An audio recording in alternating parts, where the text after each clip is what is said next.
Stranger by Albert Camus. Chapter 2. As I was waking up, it came to me why my boss had seemed annoyed when I had asked him for 2 days off. Today is Saturday. I'd sort of forgotten, but as I was getting up, it came to me. And naturally, my boss thought about the fact that I'd be getting 4 days vacation that way, including Sunday, and he couldn't have been happy about that. But in the first place, it isn't my fault that they buried Mom yesterday instead of today. And second, I would have had Saturday and Sunday off anyway. Obviously, that still doesn't keep me from understanding my boss's point of view. I had a hard time getting up because I was tired from the day before. While I was shaving, I wondered what I was going to do, and I decided to go for a swim. I caught the streetcar to go to the public beach down at the harbor. Once there, I dove into the channel. There were lots of young people. In the water, I ran into Marie Cardona, a former typist in our office whom I'd had a thing for at the time. She did too, I think. But she'd left soon afterwards, and we didn't have the time. I helped her onto a float, and as I did, I brushed against her breasts. I was still in the water when she was already laying flat on her stomach on the float. She turned toward me. Her hair was in her eyes, and she was laughing. I hoisted myself up next to her. It was nice. And sort of joking around, I let my head fall back and rest on her stomach. She didn't say anything, so I left it there. I had the whole sky in my eyes, and it was blue and gold. On the back of my neck, I could feel Marie's heart beating softly. We lay on the float for a long time, half asleep. When the sun got too hot, she dove off, and I followed. I caught up with her, put my arm around her waist, and we swam together. She laughed the whole time. On the dock, while we were drying ourselves off, she said, "I'm darker than you." I asked her if she wanted to go to the movies that evening. She laughed again and told me there was a Fernandel movie that she wanted to see. Once we were dressed, she seemed very surprised to see I was wearing a black tie, and she asked me if I was in mourning. I told her Mom had died. She wanted to know how long ago, so I said yesterday. She gave a little start, but didn't say anything. I felt like telling her it wasn't my fault, but I stopped myself because I remembered that I'd already said that to my boss. It didn't mean anything. Besides, you always feel a little guilty. By that evening, Marie had forgotten all about it. The movie was funny in parts, but otherwise it was just too stupid. She had her leg pressed against mine. I was fondling her breasts. Toward the end of the show, I gave her a kiss, but not a good one. She came back to my place. When I woke up, Marie had gone. She'd explained to me that she had to go to her aunt's. I remembered that it was Sunday, and that bothered me. I don't like Sundays. So I rolled over, tried to find the salty smell Marie's hair had left on the pillow, and slept until 10. Then I smoked a few cigarettes, still in bed, till noon. I didn't feel like having lunch at Celeste's like I usually do, because they'd be sure to ask questions, and I don't like that. I fixed myself some eggs and ate them out of the pan without bread because I didn't have any left, and I didn't feel like going downstairs to buy some. After lunch, I was a little bored, and I wandered around the apartment. It was just the right size when Mom was there, and now it's too big for me, and I've had to move the dining room table into my bedroom.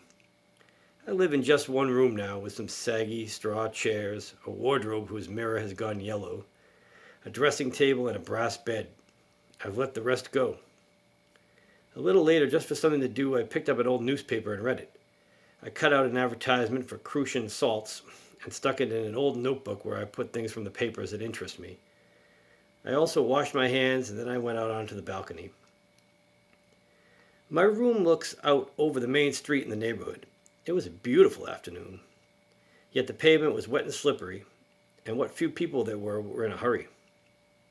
First it was families out for a walk, 2 little boys in sailor suits with trousers below the knees, looking a little cramped in their stiff clothes, and a little girl with a big pink bow and black patent leather shoes.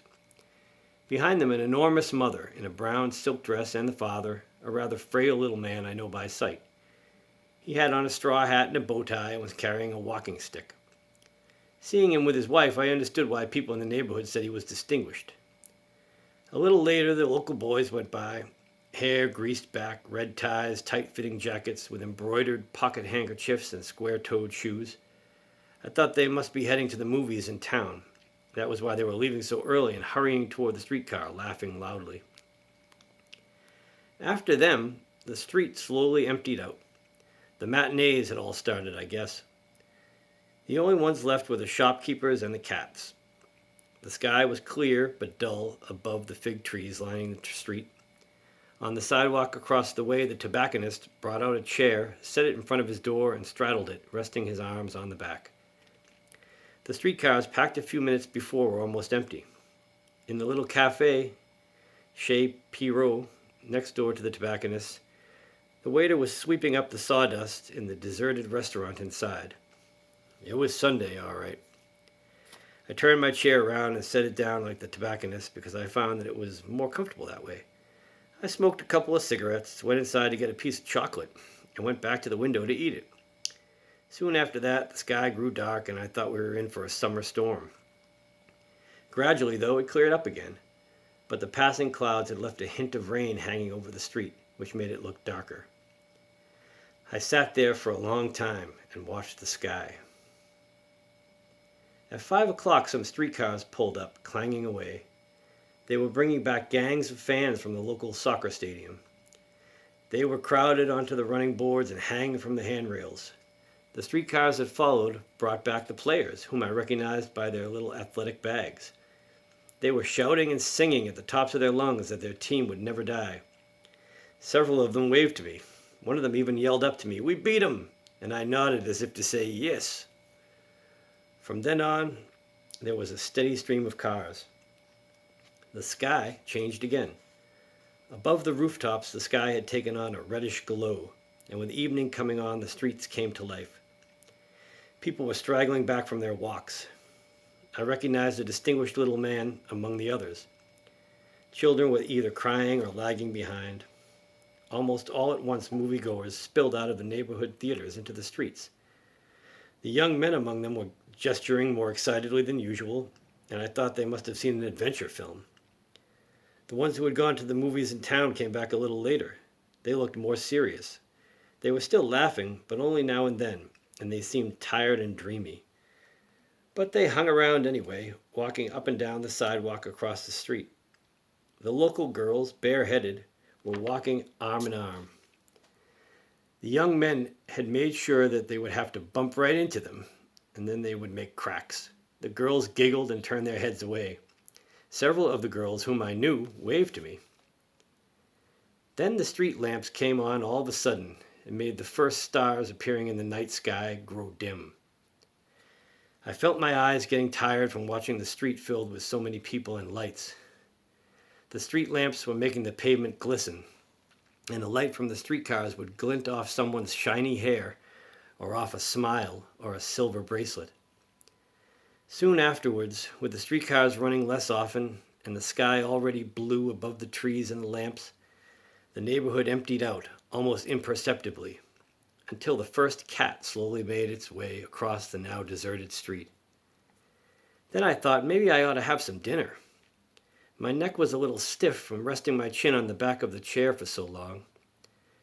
I went downstairs to buy some bread and spaghetti, did my cooking, and ate standing up. I wanted to smoke a cigarette at the window, but the air was getting colder and I felt a little chilled.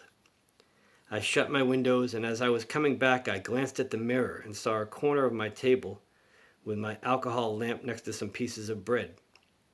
It occurred to me that anyway, one more Sunday was over, that Mom was buried now, that I was going back to work, and that really nothing had changed.